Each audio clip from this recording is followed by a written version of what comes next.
Because you need to pick that. See, that guy is having the generator or whatever.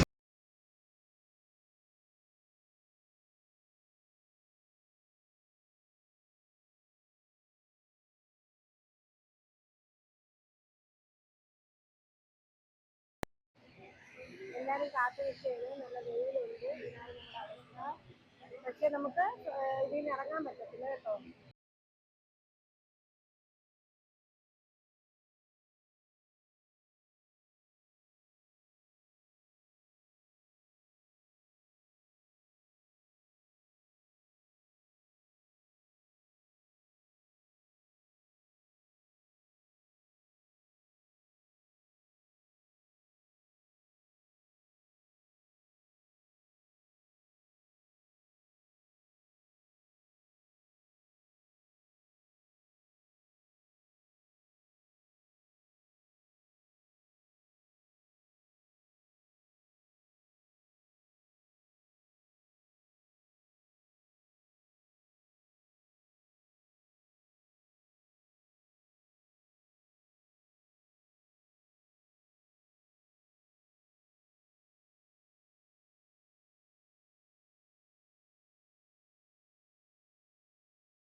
Standard നോക്കരുത്.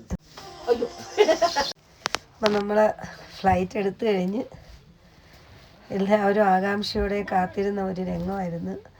Flight എടുത്തത് അത് പിന്നെ മലകളുടെ മുകളിലൂടെ ഓടാൻ തുടങ്ങിയിട്ടുണ്ട്. അയ്യോ, നമുക്ക് ആകെ കൂടി പേടിയാവുന്ന രംഗം.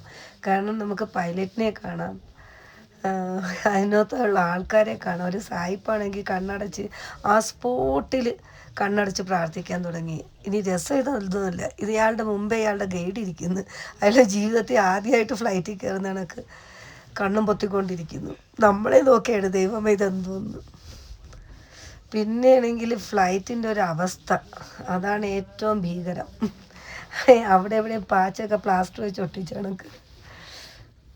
പേടിക്കാൻ ഇനി ഒന്നുമില്ല. നമുക്ക് കാണാൻ പറ്റും ഫ്ലൈറ്റ് പൊങ്ങുന്ന രംഗം. പൊങ്ങി അത്യാവശ്യം നല്ല രീതിയിൽ തന്നെ പോകുന്നുണ്ട്. ഞാനിരിക്കുന്നത് കണ്ടോ, അതിൻ്റെ പങ്ക ഫാനിൻ്റെ അടുത്താണ്. ആക്ച്വലി നമ്മൾ എന്താ പറയണ, നമ്മുടെ ശ്വാസം കൈ പിടിച്ചുകൊണ്ടായിരുന്നത്. പക്ഷേ നമ്മളെ മനസ്സിൽ സന്തോഷമുണ്ടായിരുന്നു. ഒരുവിധം നമ്മുടെ ലക്ഷ്യത്തിലേക്ക് പോകുന്നെന്ന്. എത്ര കഠിനമാണെന്ന് നമുക്കറിയത്തില്ല, പൂർത്തീകരിക്കാൻ പറ്റുമെന്നും അറിയത്തില്ല. പക്ഷേ ഈ ഫ്ലൈറ്റ് നമ്മളെ ആ ലക്ഷ്യത്തിൽ എത്തിക്കാൻ പോകുന്നതിൻ്റെ ഒരു സന്തോഷം ഞങ്ങളുടെ എല്ലാവരുടെയും മുഖത്തുണ്ടായിരുന്നു. അയ്യോ, നെഞ്ചിൽ കൈവച്ചായിരുന്നത്.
ഇത് നമ്മൾ കാഠ്മണ്ഡു സിറ്റിക്ക് മുകളിലൂടെ പറന്നുകൊണ്ടിരിക്കുകയാണ്. എല്ലാം നമ്മൾ അടുത്ത് ഇങ്ങനെ കാണാം. സാധാരണ ഫ്ലൈറ്റിൽ പൊങ്ങിക്കഴിഞ്ഞാൽ നമുക്കൊന്നും കാണാൻ പറ്റില്ല. പക്ഷേ ഇത് 30 മിനിറ്റത്തെ ഫ്ലൈറ്റാണ്. സ്റ്റാർട്ടിങ് തൊട്ട് എൻഡിങ് വരെ കാണാം. നമുക്ക് എല്ലാം ഭൂപ്രകൃതിയോട്, അതായത് മലയോട് ചേർന്നില്ലോ ഹെലികോപ്റ്റർ പോകുന്ന കണക്കാണ് പോകുന്നത്. നോക്കിയാൽ നമുക്ക് മനസ്സിലാക്കാൻ പറ്റും. അവിടുത്തെ വഴികളും സ്ഥലങ്ങളും എല്ലാം ഇങ്ങനെ കണ്ടുകൊണ്ട് പോവാം.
ഇവിടെ നോക്കാം നമ്മൾ ഏകദേശം ആ പർവ്വതങ്ങളുടെ മുകളിൽ തൊട്ടില്ല എന്നും പറഞ്ഞ് പോകുന്നത്. അതാ ഈ ലുക്ലായ് എയർപോർട്ടിലെ ഏറ്റവും വലിയ ഡേഞ്ചറായിട്ടുള്ള അവസ്ഥയെന്ന് പറഞ്ഞാൽ മഞ്ഞങ്ങ് മൂടും.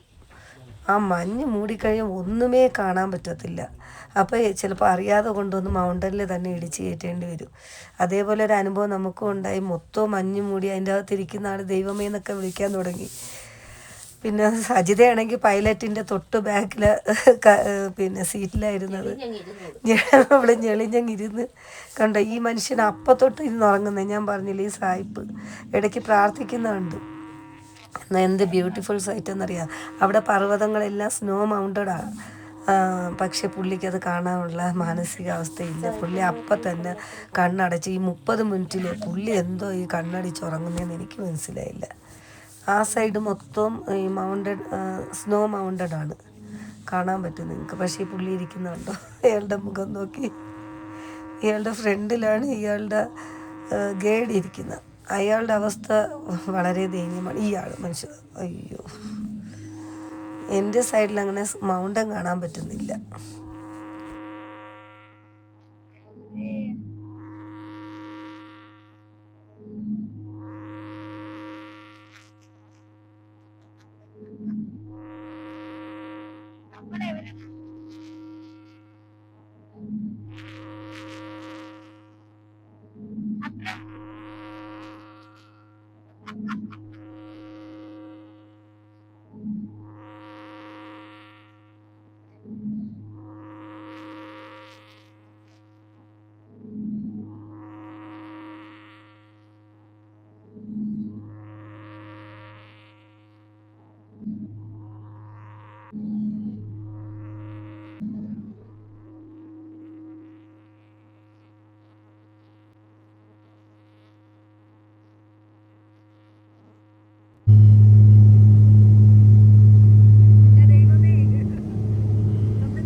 ഇവിടെ കാണാൻ എൻ്റെ ഗ്ലാസ്സിൽ എന്തോ ഒട്ടിച്ചേക്കുന്ന മാതിരി.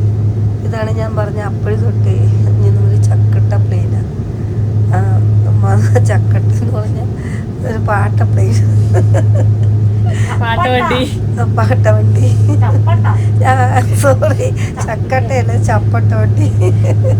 നമുക്ക് പേടിയാവും, തരുമ്പോ ഇതിപ്പോ ഇടിഞ്ഞു വീഴോ നീ ഏത് ഫ്ലൈറ്റിൽ കൊണ്ടിട്ടാലും നമ്മൾ രക്ഷപ്പെട്ടു പോകും. കാരണം അമ്മാതിരി പേടിയായിരുന്നു ഇതിൻ്റെ അകത്ത് കയറിയപ്പോൾ.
ഇടയ്ക്ക് ആകെ ടെൻഷൻ അടിച്ച് മൊത്തവും താണ്ട് മഞ്ഞുണ്ടോ, നിങ്ങൾക്കിത് കാണാൻ പറ്റും, ഒരു വിഷനും ഇല്ല ക്ലിയറായിട്ട്.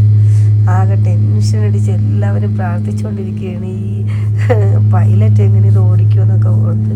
പ്ലെയിനകത്ത് മൊത്തം മൊത്തം മഞ്ഞങ്ങ് മൂടിപ്പോയി. അതുകൊണ്ട്